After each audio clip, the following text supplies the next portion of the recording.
Bien, muy buenas noches. Ya damos formal inicio a este encuentro de hoy. De este lado, José Manuel Ortiz, psicólogo clínico. Y la idea es que conversemos un poco acerca de este tema, el miedo y la toma de decisiones. Permítanme un segundo, déjenme confirmar.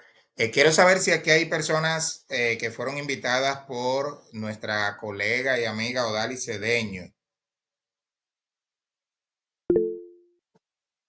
Sí, correcto. Ah, justo está ingresando ella ahí. Gracias por Almida Ramírez. Gracias. O no sé si quería comentar algo, Almida. No, que fue invitada por ella, eso era, por la doctora, por la Excelente. licenciada. Excelente. Le damos la bienvenida ahí a mi querida amiga, hermana, colega, Odalis Cedeño, desde la Sultana de... Gracias, ¿Cómo es Odalis? La gracias. No sé si Sultana se del ve. Este. ¿Eh? Pasa que todavía estoy en la escuela y tenemos una actividad Ah, aquí, pero por aquí estoy. sí, Buenas noches. sí, sí, gracias, bienvenida. Bueno, vamos a comenzar con el pie derecho. Como les decía, de este lado José Manuel Ortiz, un placer poder compartir con ustedes, psicólogo clínico, ejerciendo desde hace ya 22 años, aprendiendo sobre las historias que las personas nos cuentan siempre en consulta. Y en esta noche conversaremos un poco acerca del miedo y la toma de decisiones. El miedo, que no es algo extraño a nosotros, porque es una experiencia afectiva, una experiencia emocional que forma parte de la vida de todo ser humano. Lo primero es que para hablar de miedo tenemos que hablar acerca de las emociones como tal, ya que el miedo es una emoción y en ese sentido debemos hacer referencia a este autor, si bien muchos han hablado del miedo, pero el doctor James Russell lo define como un estado neurofisiológico.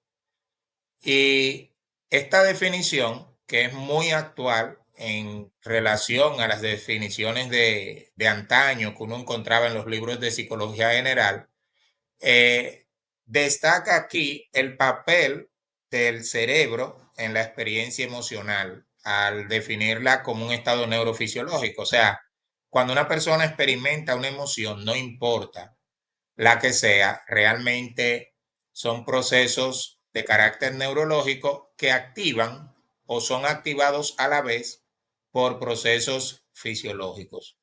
De hecho, hay una correlación sistémica entre lo neurofisiológico en el sentido de que se da un proceso de realimentación entre una cosa y la otra.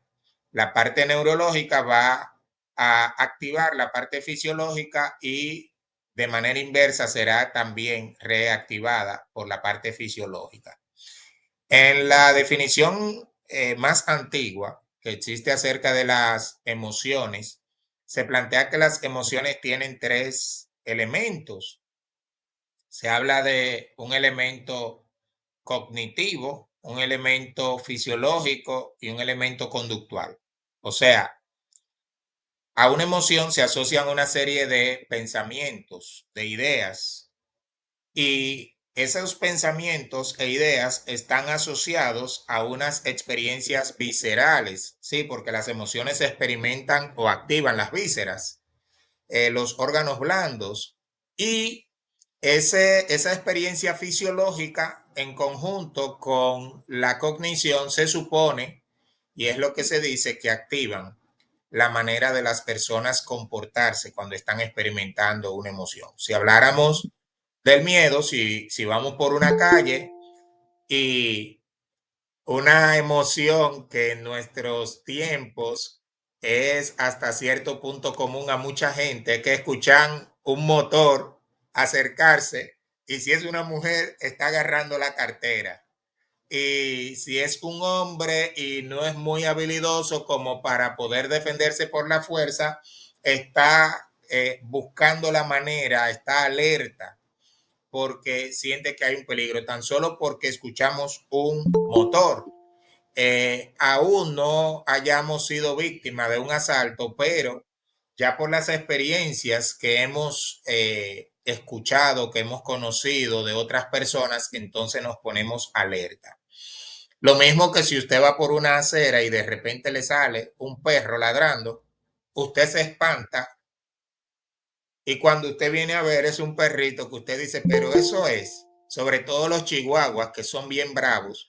Si nos fuésemos a esa propuesta anterior de la emoción, la parte fisiológica es la que más vemos.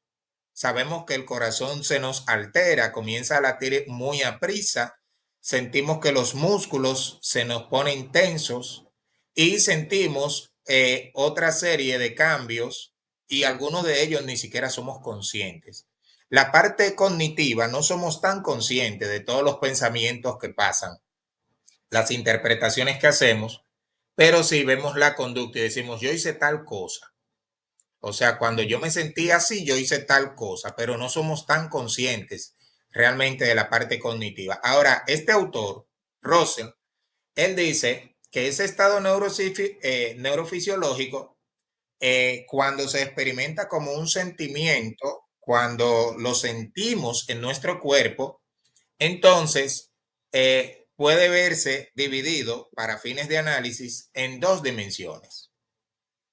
Él dice que hay una dimensión de placer, displacer. O sea, o lo que estás experimentando es agradable y bueno. Por ejemplo, cuando sentimos alegría, hay una sensación de bienestar. Eso sería el placer. Y por otro lado, lo que estás sintiendo puede ser desagradable. Te sientes enojado, te sientes frustrado. Ahí viene la parte de las dos dimensiones, placer o displacer. Esto que experimento me agrada o me desagrada. Y la segunda dimensión que él menciona es la de activación o desactivación. O sea, cuando experimentamos una emoción, la misma tiene la capacidad de activarnos. Activarnos quiere decir que va a facilitar que nuestro organismo actúe ante una determinada situación. Es como que nos despierta, así como mismo nos llevamos la sorpresa ante el perrito que ladra y luego vemos que es un chihuahua pequeñito que quizás no puede abrir la boca suficiente como para darnos una mordida, pero sin embargo nos pone en un estado de alerta tal que es sumamente significativo. Entonces, la emoción puede llevar a ese estado de activación o desactivación. Por ejemplo, cuando una persona siente una tristeza profunda, sabemos que la persona baja sus niveles de actividad y asimismo su sistema nervioso comienza a procesar la información de manera más lenta. Entonces, es ahí donde en que el doctor Russell hace referencia a los procesos o a la dimensión de activación, desactivación. Entonces, entendiendo la emoción de esta manera, tenemos que ahora mirar el miedo. Ya decíamos de qué vamos a hablar, realmente del miedo y la toma de decisiones. Hablábamos de la emoción porque el miedo es una emoción. De hecho, el doctor Ekman decía o ha planteado que el miedo representa una de las 6 emociones básicas. Claro, cuando nos vamos a la literatura psicológica, nos vamos a encontrar algunos autores que hablan de 5 emociones básicas solamente, no de 6. Otros hablan de 4. Y recientemente estaba leyendo hace poco un artículo que hablaba de que las emociones básicas podían reducirse a solamente 2 y que de esas 2 podían surgir unas secundarias y luego todo el abanico de emociones. Claro, esos son estudios que se puede decir que hoy día todavía no son concluyentes, pero sí están tratando de entender mejor cómo las personas experimentamos a nivel universal las llamadas emociones. ¿Por qué una emoción es considerada como básica? Porque estas, ante todo, son experiencias relativamente similares en casi todos los seres humanos, o vamos a decir en todos los seres humanos y en cualquier parte del mundo, porque cuando se habla de emociones básicas se hace referencia a sí mismo a las llamadas emociones universales. Por ejemplo, la alegría, la manera de expresarla, la manera de experimentarla en una persona oriental que tiene los ojitos alargados, achatados, distinto a los nuestros, es la misma manera en que se experimenta en el caso de una persona judía, de una persona de origen dominicano, de cualquier origen. Entonces se habla de eso, de emociones básicas por esto. Pero además son como las más primitivas. Cuando se habla de alegría, de tristeza, de enojo, de sorpresa, de asco, son como esas emociones primitivas que el ser humano está experimentando con cierta regularidad. Entonces, cuando nosotros escuchamos a alguien que dice estoy enojado o nos enteramos que alguien está enojado, pensamos una emoción negativa, una emoción mala. Y entonces muchas veces clasificamos las emociones como buenas y malas, positivas y negativas.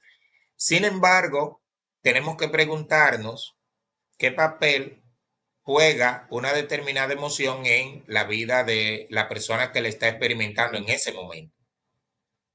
Por ejemplo, ¿qué papel juega la tristeza en una persona que ha perdido un ser querido? ¿Qué papel juega el enojo ante una persona que está percibiendo que se está cometiendo una situación de abuso en contra de otro? Entonces, siempre el contexto en el cual se produce la emoción nos va a dar luces acerca de el papel que juega esa emoción en ese momento determinado, aunque hay eh, hay unas finalidades, si se quiere decir, que tienden a ser más universales. En el caso del miedo, que es la emoción que nos convoca, ¿cómo surge? Probablemente si hiciéramos esta pregunta a cada una de ustedes, de las personas presentes y de los que están conectados, probablemente nos digan, bueno, el miedo yo lo experimento cuando veo una película de terror, cuando me sale un perro en la calle, cuando escucho un motor acercarse, o cuando me subo en el metro, cuando pasa esto, cuando pasa aquello. Por ejemplo, recuerdo una ex compañera de trabajo, una amiga, colega, trabajamos durante un tiempo juntos y luego que salí de la institución, supe que un día la asaltaron en un vehículo de transporte público. Y a partir de esa experiencia del asalto, ella duró un tiempo que no tomaba vehículos de transporte público, por lo menos carros. Prefería mejor tomar las guaguas porque entendía que el nivel de riesgo era menor y realmente andaba en la calle con mucho miedo. Esta es una experiencia que, aunque uno intente buscarle como la parte complicada, pero es una experiencia normal en este caso, porque a partir de la vivencia del asalto, la persona comienza a hacer una serie de interpretaciones acerca de su entorno y empieza a sentirse insegura. Entonces el miedo surge, como bien se indica aquí, a partir de algunas situaciones que pueden ser percibidas como amenazantes, como peligrosas. Y esas situaciones que pueden ser percibidas como amenazantes o peligrosas pueden ser de naturaleza real o imaginada. Por ejemplo, ayer en una red social yo veía un video en que ponían unos niños a caminar en un lugar alto, no sé si es un puente o qué, y entonces hay secciones del piso que están hechas de cristal. Imagino que quizás un plástico muy duro, algo muy resistente, que se ve hacia abajo, y entonces hacia abajo lo que se ve es un precipicio. Y cuando bebés, estoy hablando de niños probablemente de algún año que caminaban, pero no más. O sea, y cuando llegaban ahí los niños se quedaban paralizados, no sabían qué hacer. Hubo uno cuando vio eso, se paró sobre una pequeña línea de metal que sostenía la parte, sostenía todo el piso, ¿verdad? Y se quedó ahí y no encontraba qué hacer.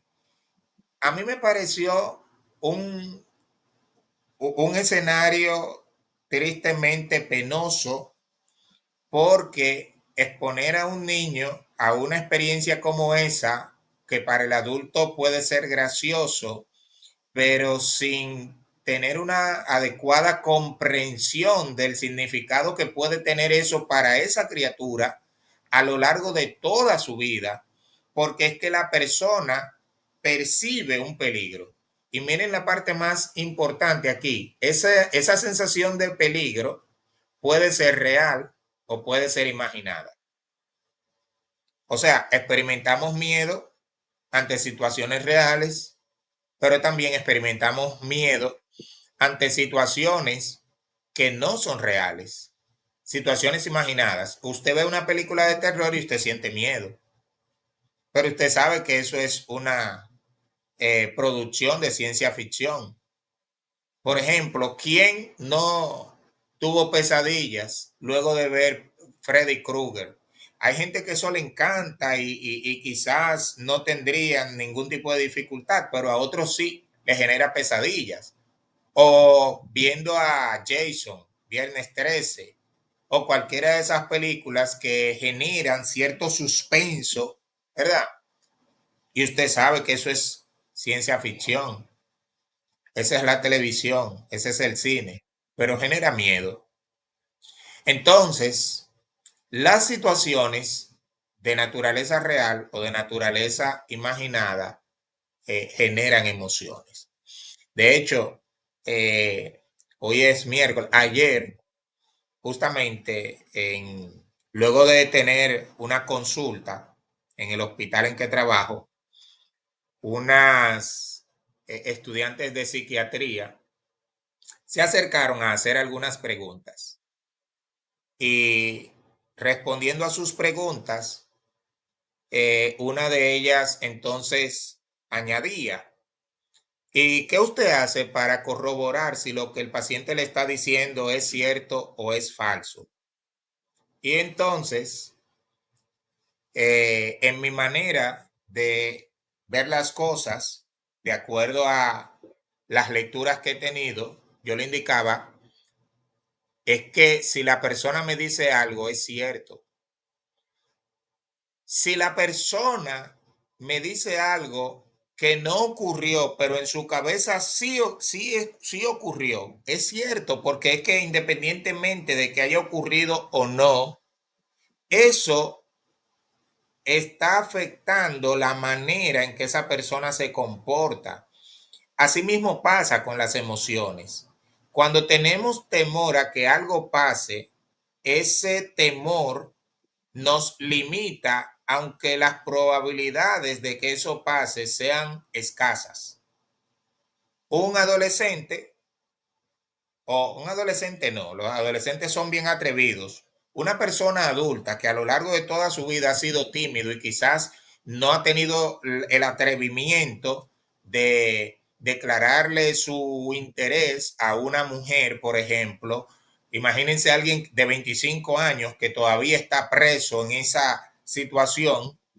En un momento piensa en invitar a alguna fémina que es de su agrado, pero empieza a crear todo un mundo en su cabeza de las probabilidades de que le diga que no, de que lo rechace, de que se burle de él.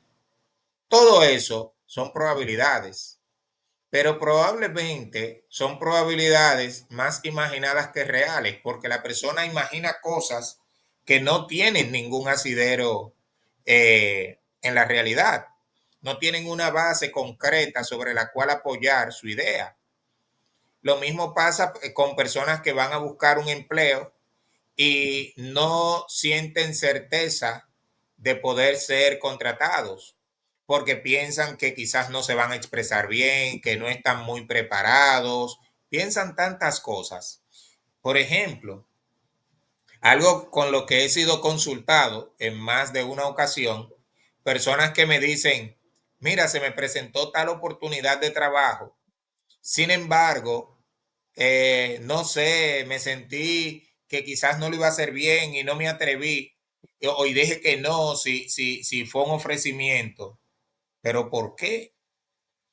Todo eso tiene que ver con situaciones de miedo, situaciones en las que la persona percibe algo como amenazante. ¿Qué es lo que está en juego? Mi integridad moral, mi integridad personal, el que no lo hago bien y digan, ah, fulano no es competente.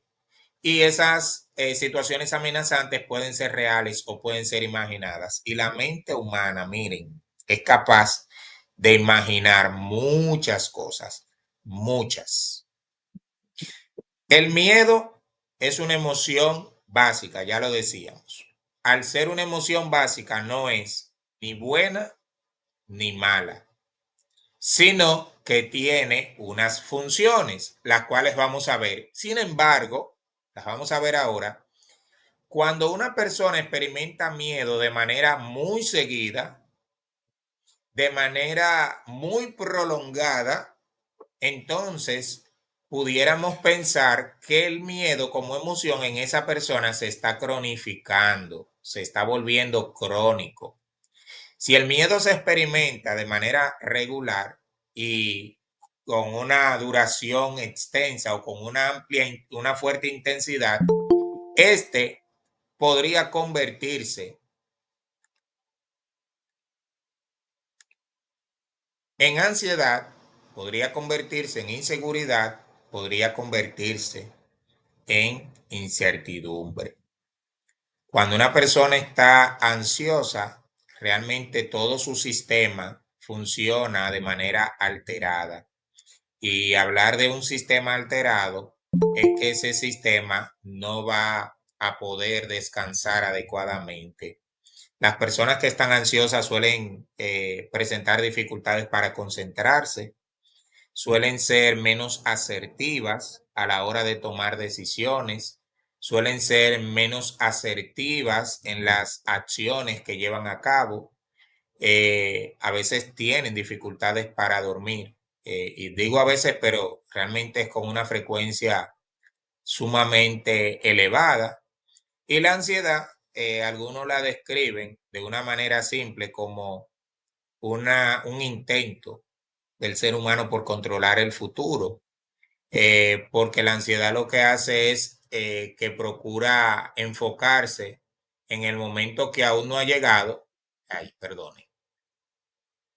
La ansiedad procura enfocarse en el momento que aún no ha llegado y al intentar controlar eso que no ha llegado, que no ha sucedido, entonces la persona experimenta una especie de desregulación en su organismo.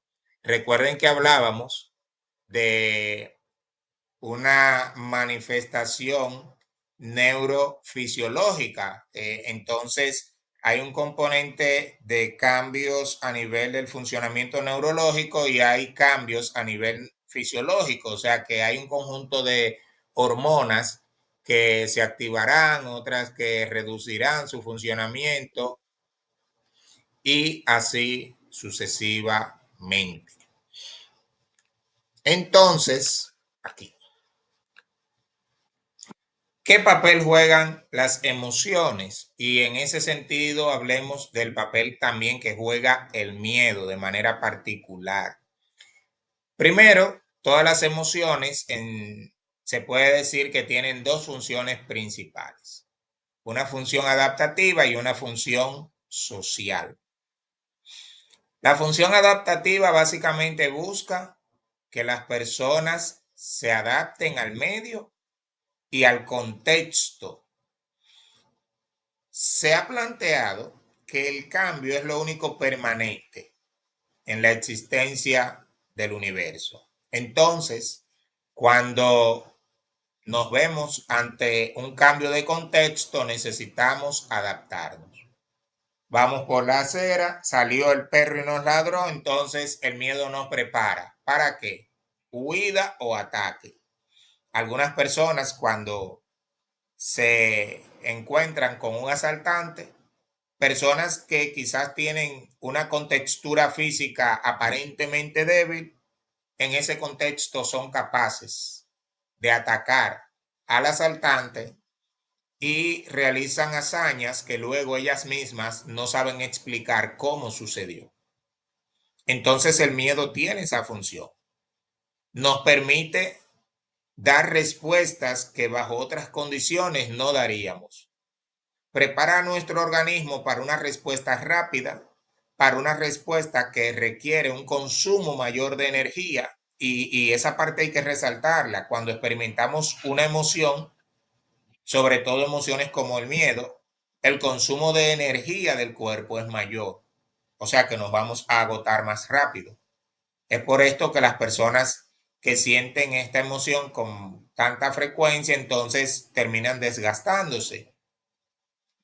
Pero no debemos hablar solamente del miedo ante situaciones sorpresivas, también ante situaciones que están más latentes ahí en nuestras vidas. Por ejemplo, el temor al abandono. Algunas personas viven en una relación de pareja y piensan que serán abandonados o tienen miedo a ser cancelados del empleo, a quedarse sin trabajo, a perder una inversión.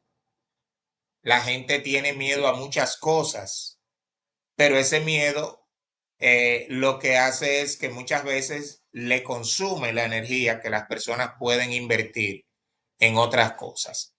Pero en sí, el miedo como emoción tiene una función adaptativa. La otra función es una función social.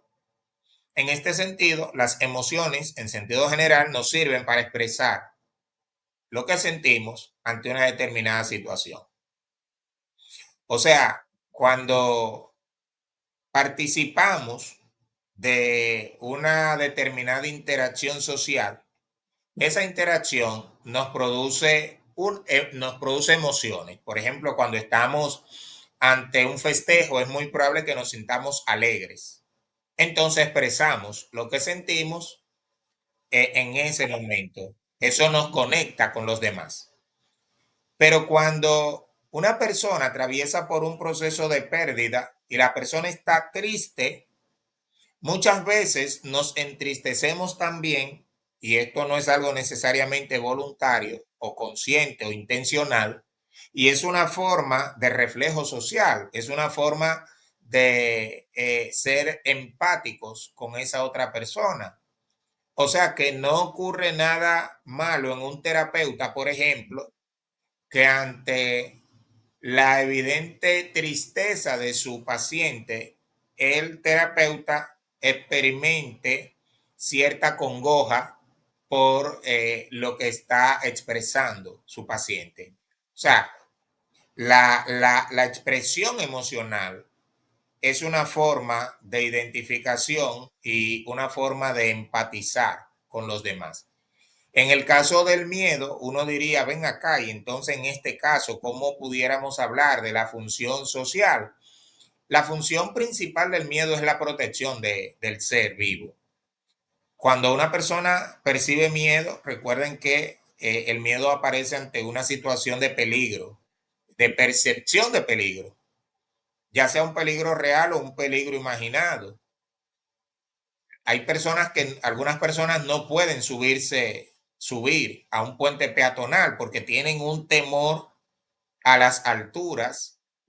Otros no pueden subir a un avión, mientras que algunos estudios dicen que los aviones representan una de las formas más seguras de transporte.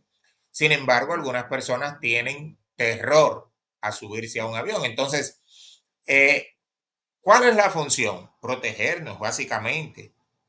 El miedo busca la conservación del ser vivo. O sea, cuando una persona siente miedo, por eso decíamos que el miedo ahorita tiene la función de adaptarnos para la huida o para el ataque. Y ambos comportamientos tienen la función de protección. O sea que básicamente eso es lo que el miedo busca en el ser humano, protegernos. La parte aquí delicada es que como el miedo podemos experimentarlo ante situaciones no reales, situaciones que son creadas por nuestra mente, entonces esa protección puede limitarnos. Algunas personas quieren emprender, por ejemplo, un negocio y tienen miedo a que el negocio no funcione y por tanto no se arriesgan. Al no arriesgarse, entonces la protección de la emoción les impide experimentar el tipo de pérdida que ellos se han imaginado, pero pierden de vista que están teniendo otro tipo de pérdida, que es justamente la posibilidad de obtener el éxito en eso en que no se están atreviendo. Por ejemplo, una persona que decide hacer piruetas en una bicicleta o en patines o en skateboard o algo por el estilo, es muy probable que mientras desarrolla la habilidad para hacer las diferentes maniobras, esa persona sufra una serie de caídas, quizás incluso pueda exponerse a fracturas y demás. Sin embargo, si la persona es capaz de anteponerse a la experiencia de miedo, si la persona se arriesga, llegará un momento en que la persona superará todo ese peligro que viene experimentando y podrá realizar esas hazañas que tanto llaman la atención del público. No estamos diciendo que usted vaya y empiece a hacer piruetas en una bicicleta y ponga en riesgo su integridad física. Lo que estamos diciendo es que si hay algo que a usted le apasiona, si hay algo que le gusta hacer, atrévase. Ahora, sabemos que el atreverse no depende de que yo diga atrévase. Lo primero es que tiene que reconocer que siente miedo. Eso es lo primero. Si está en una relación y quiere salir de ella, debe reconocer la sensación que le produce el pensar en salir de esa relación. Porque hay personas que piensan que si salen quedarán en un vacío, quedarán en un abismo, porque no saben lo que hay del otro lado de la puerta. Entonces eso produce miedo. Si están en un empleo y están pensando salir de ese empleo para dedicarse a otra cosa, claro, vas a tener un cambio, vas a correr riesgos. Es normal que el miedo aparezca porque el miedo te da la, la intención de buscar aquel camino que tú consideras seguro. O sea, la electricidad. No debo dejar de poner ese ejemplo. Algunas personas tienen un tema de alguna situación eléctrica que corregir, pero no se atreven ni a acercarse ahí porque les da miedo. Y no quiere decir que nos vamos a exponer a la electricidad, pero a veces basta con bajar el fusible, el switch, el breaker. A veces bajarlo y corregir lo que haya que corregir. Pero si tenemos miedo, entonces rechazamos esa situación. Hablamos entonces al inicio del miedo y la toma de decisiones. Ahora entonces tenemos que preguntarnos, ¿qué tiene que ver todo esto del miedo como emoción con el hecho de que nosotros tomamos decisiones? Al inicio, al mencionar al doctor Ekman, hacía referencia a que previamente se ha visto el miedo como una emoción compuesta de tres componentes. Un componente cognitivo, uno fisiológico y uno conductual. Cuando experimentamos el miedo, esta es una emoción que busca protegernos, porque lo que busca es ayudarnos a tomar algún tipo de medida ante el peligro. Pero recordemos que ese peligro puede ser real o puede ser una creación de nuestra mente.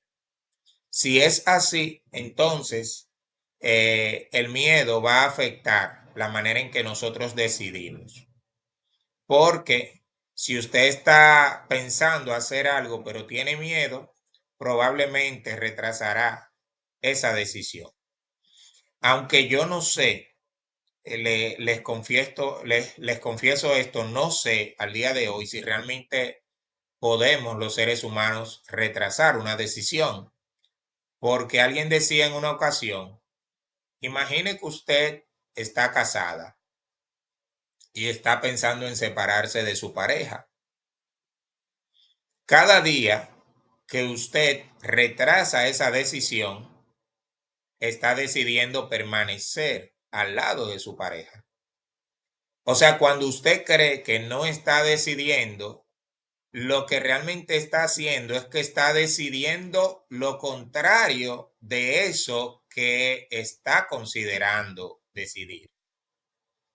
Y sé que puede parecer un trabalengua, pero si usted piensa que lo va a pensar, realmente ya está decidiendo.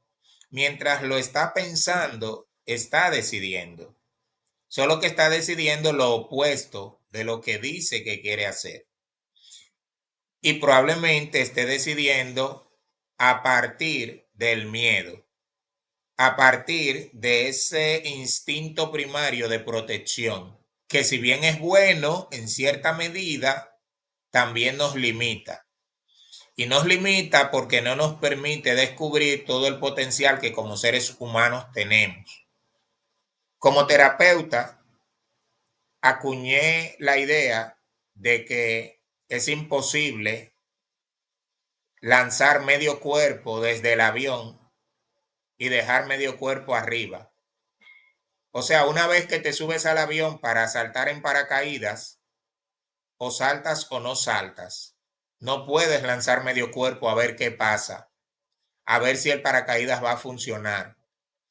O saltas, te atreves, pero te atreves con toda la energía, con toda la fe, con toda la gallardía posible, o simplemente no saltas. Pero cuando una persona intenta hacer las cosas a medias, con un deseo a medias, pero con un temor que lo paraliza, fracasa. Es como el balocentista que intenta asestar la bola, pero cuando la tira, al tirarla asustado, no le pone la fuerza suficiente y la bola ni siquiera llega. O el pelotero que cuando va a batear la bola lo hace con miedo y por tanto no le pega. El miedo lo que hace es eso, tristemente, limitar nuestra capacidad para realizar las acciones. Entonces, en cuanto a la toma de decisiones, nos paraliza y nos limita. Se dice que la toma de decisiones es un proceso y es un proceso porque implica diferentes momentos, acciones. Y este proceso realmente lo que nos lleva es a elegir una de varias opciones. Un tema muy común que como terapeuta he atendido ha sido el tema de la mujer que está en una relación y que dice no poder soportar más la condición de vida que tiene, pero no se atreve a hacer tal o cual cosa porque no quiere herir a su pareja, a su esposo. Y ante situaciones de esa naturaleza, muchas veces percibo un fuerte temor a lo desconocido, un fuerte temor al cambio, un fuerte temor al qué va a pasar, qué es lo que hay del otro lado de la puerta, porque conocemos lo que está de este lado, ya sabemos que no nos agrada, pero no sabemos si lo que está del otro lado realmente nos va a agradar y nos va a satisfacer. Y ese sentido de compasión que creemos tener hacia la otra persona se convierte en un sentido de autodestrucción, porque queremos tanto, decimos, a la otra persona, que nuestro deseo de no herirla se convierte en nuestra acción de seguir hiriéndonos a nosotros mismos o de permitir que nos siga hiriendo a nosotros mismos. En sí el miedo es bueno en la medida en que nos permite protegernos ante situaciones de peligro, nos permite ser precavidos, nos permite no actuar a la ligera cuando tenemos que tomar una decisión, pero si permitimos que el miedo nos paralice, entonces no es tan bueno. Siempre que tengamos por delante decisiones que tomar, eh, las decisiones traerán consigo consecuencias. Y como decía uno de los profesores que me dio clase en la maestría, todas las decisiones generan consecuencias. Todas las decisiones generan consecuencias. Si usted está casada, y pongo el ejemplo siguiendo con el anterior, y usted piensa en que quiere divorciarse, si permanece casada, habrá consecuencias por eso, pero si se separa o se divorcia, habrá consecuencias por eso. Si quiere cambiar de empleo, si no cambia, habrán consecuencias, si cambia, habrá consecuencias. ¿Cuál es la idea? Que usted pueda hacer un ejercicio consciente sobre las consecuencias de una y otra decisión y luego decida de forma consciente. Y quisiera decirles, haga la balanza y decida por aquella que tenga una mayor conveniencia para usted o más o menos peso, pero recuerdo una conversación en una consulta con una paciente que decía que luego de hacer el ejercicio de los pros y los contras, de todo lo bueno y todo lo malo que tenía su esposo, decía, realmente lo bueno, eso no es comparable, porque la lista de lo bueno es mucho más larga que la lista de lo malo. Pero yo siento que esa pequeña lista de lo malo es mucho más pesada que la lista de lo bueno. Hacer el ejercicio consciente puede servir para que la persona tome decisiones con mayor peso, aunque les confieso que quienes escriben acerca de la emoción dicen que los seres humanos tomamos decisiones más basados en las emociones que en el razonamiento. O sea que a pesar de que hagamos el ejercicio racional, al final lo que prevalece es la emoción en la toma de decisiones. De hecho, en nuestro club de lectura que tenemos, que funciona los martes a las 8 de la noche, estamos ya casi concluyendo un libro titulado Lenguaje, Estructura y Cambio, de 3 autores, Efran Lukens y Lukens, y ellos en ese libro, me parece que en el capítulo 8 o 9, plantean esta misma idea de que nos creemos ser muy racionales, pero que al final la mayoría de las decisiones las basamos en procesos emocionales, que la mayoría de decisiones que tomamos no son procesos tan racionales, sino más bien emocionales. Nos casamos basándonos en procesos emocionales. Las personas se casan porque la chica le gusta, o porque siente las maripositas o por esto o por aquello. A pesar de que 10 años después, 5 años después, 3 años después, hacen la reflexión y dicen, yo veía esto, veía aquello, pero yo creía que iba a cambiar o no le hice caso o a mí me dijeron tal cosa. Hacemos esa reflexión después. Y eso pasa a veces cuando vamos a entrar a un negocio, cuando vamos a crear una sociedad. Eso pasa en muchos casos. Incluso cuando queremos hacer un viaje a un lugar, nos emocionamos tanto que a veces perdemos de vista la parte racional. Algunas personas entran en una deuda de 2 o 3 años por un viaje de una semana, por ejemplo.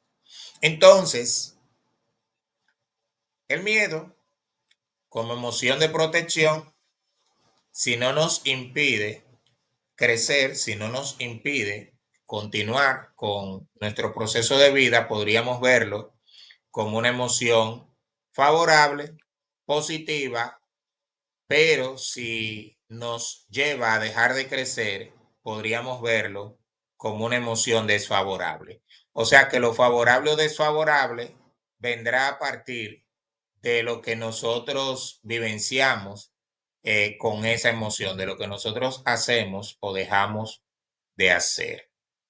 Entonces, parado en este punto, me gustaría saber si alguien tiene alguna pregunta, algún comentario que quiera compartir con nosotros. Este es el momento. Vamos a dar unos minutos.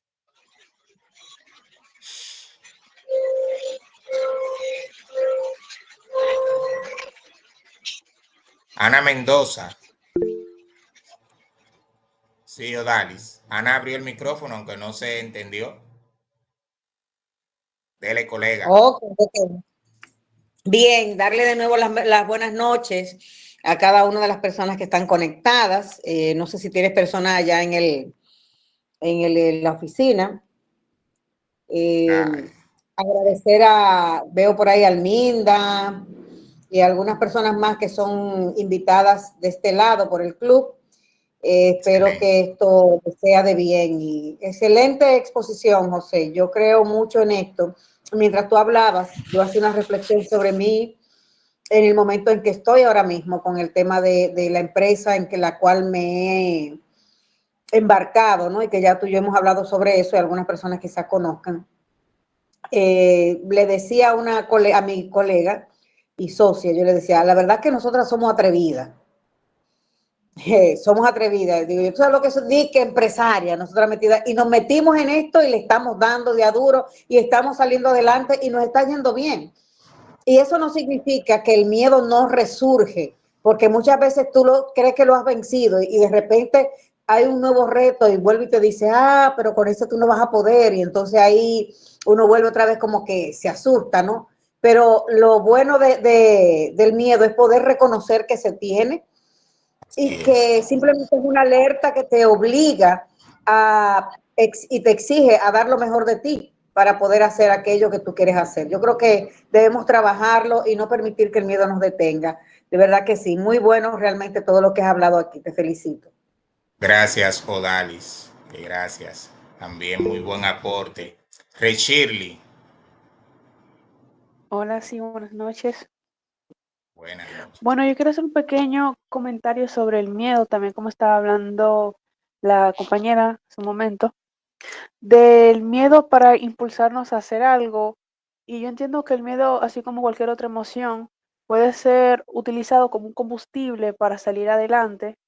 Y mientras más miedo nos da una acción, deberíamos pensarlo como que más razón hay para tomarlo porque hay algo de nosotros que lo impide, pero debemos buscar el por qué impedimos que se haga eso y también buscar la forma de realizarlo, porque muchas veces las decisiones que más miedo nos dan son las que más, más cambio nos van a dar en nuestra vida y las mejores que vamos a tomar. Gracias. Excelente. Excelente. Muchísimas gracias a ti. ¿Alguien más que quiera hacer algún comentario, alguna pregunta?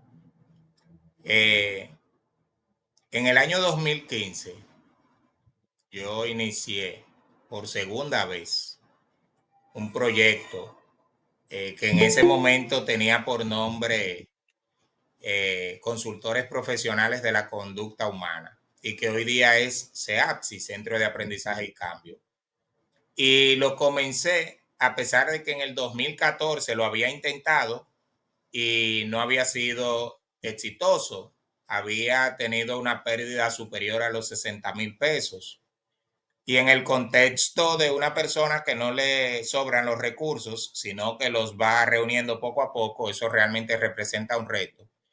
Y Cuando comencé en 2015, sí sentí miedo por lo que podía pasar, pero nos atrevimos. Hoy día mucha gente quiere emprender cosas, pero siente miedo a fracasar y ese miedo los paraliza y a veces prefieren vivir todo el tiempo como empleados porque dicen que es lo seguro, lo seguro.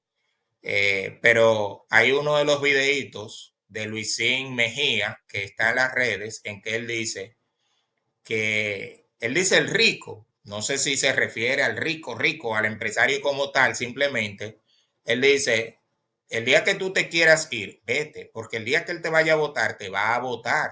O sea, hablamos de lo seguro, pero lo único seguro que tiene un ser humano, un ser vivo en esta tierra es que va a morir un día. Eso es lo único seguro.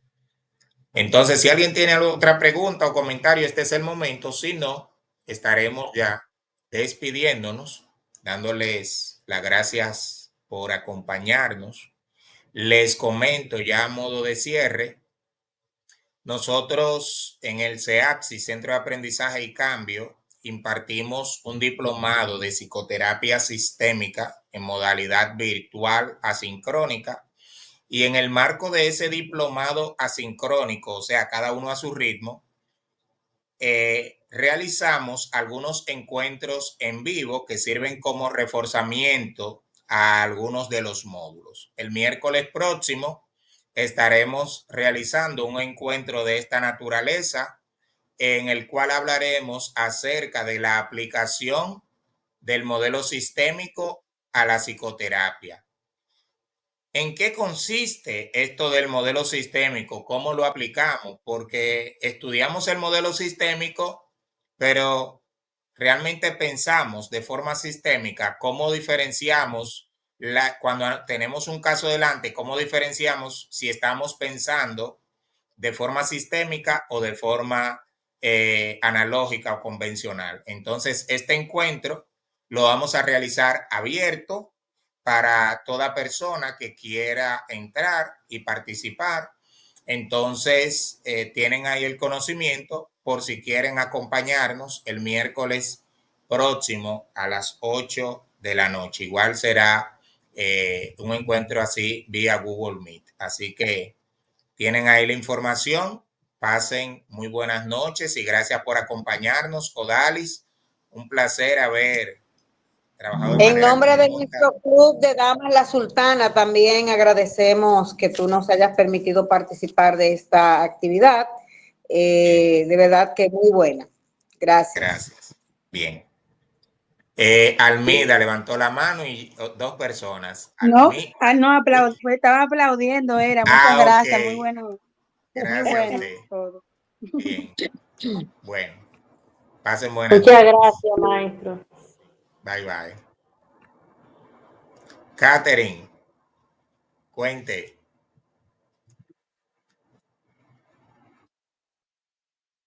Catherine Vázquez. Quería aportar algo sobre el miedo. Sí. Y después de usted nos vamos. Es tal como decía, que también el miedo es una emoción desagradable que es provocada por por la percepción de un peligro real o supuesto presente, futuro o incluso pasado. Es una emoción primaria que se deriva natural al riesgo o a la amenaza, que se manifiesta en todos los animales, incluye al ser humano. Así es. Excelente. Muchas gracias, Catherine. Un placer haberle tenido con nosotros y seguimos conectados. Gracias. Y no tienen un grupo de WhatsApp. Claro, en el CEAPSI tenemos un grupo llamado Actualidades, en el cual compartimos todas las informaciones y puede escribirnos por ahí. Es el 809-869-5705. Ahí nos escribe y le agregamos. 809. 809-869-5705. Bien. Muy buenas noches para todas y todos. Bye bye.